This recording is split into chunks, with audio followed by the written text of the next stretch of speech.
Today I'm at Bowling Green, Virginia. This is the county seat of Caroline County. Over there is the Bowling Green, the Caroline County Historical Society. That's the old jail. And they put up some new plaques here that I was looking at. Look at those in a moment. Here's the Sidney E. King painting of the 1864 Union occupation of Bowling Green. May 20th, 1864.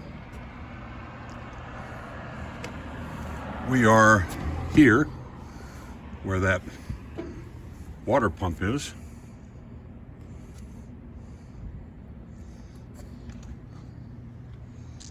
But let's look at the Star Hotel.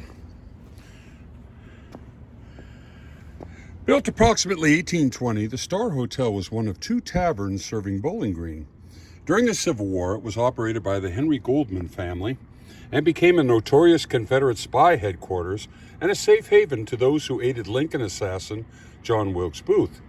About 12:30 a.m. on April 26, 1865, a 26-member Union posse comprised of the 5th New York Cavalry under the command of Lieutenant Edward P. Dougherty and 2 members of the National Detective Police arrived at the hotel following a tip that a Confederate named Willie Jett would likely be found there. Earlier, Jett had been spotted near Port Royal when he escorted Booth and his accomplice, David E. Harold, across the Rappahannock. Troops surrounded the building, entered, and found Jett asleep in a room with the Goldman's son, Jesse, who was badly wounded from the Battle of Petersburg.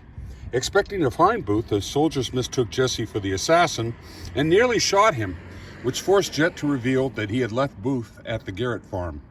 When he learned the troops had already passed there, Jett expressed grave doubt that they would find Booth when they returned. Under arrest, Jett led the posse back to Garrett's, where he had left Booth for safe hiding. So here he is, Private William Stork Jett. I'll allow you to read the caption on your own. And this is the home of Richard Henry Garrett as it looked during Booth's visit.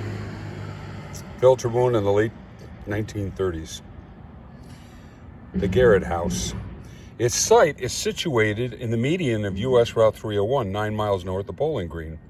The famous barn is located on the right-of-way of present U.S. Route 301 south, approximately 300 feet from the house. And here is Booth by Booth, a self-portrait, part of the Caroline Historical Society Museum collection. Once again, over there. And here's another plaque, Caroline County Courthouse. Union troops filled the roads to Richmond.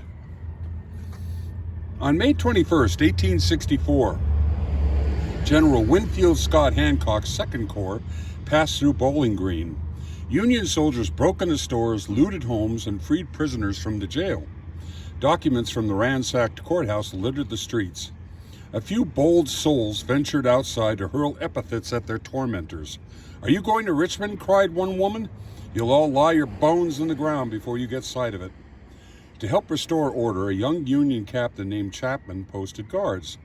Invited for a hot meal by the owner of the nearby Star Hotel, Captain Chapman would remember Bowling Green with fondness.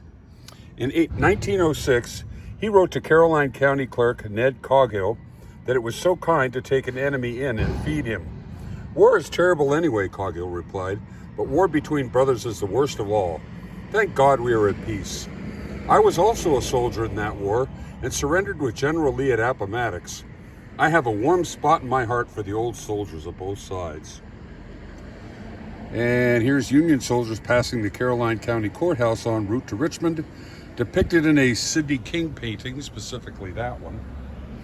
In the midst of the confusion, runaway slave and Confederate officer's body servant, Nathaniel Evans, hid inside the courthouse and forged the last of many passes, enabling him to escape to Fredericksburg and freedom. Ned Coghill, 30th Virginia Caroline Grays.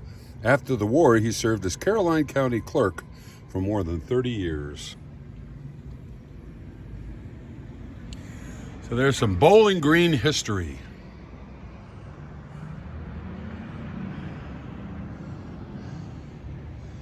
Bowling Green, Virginia.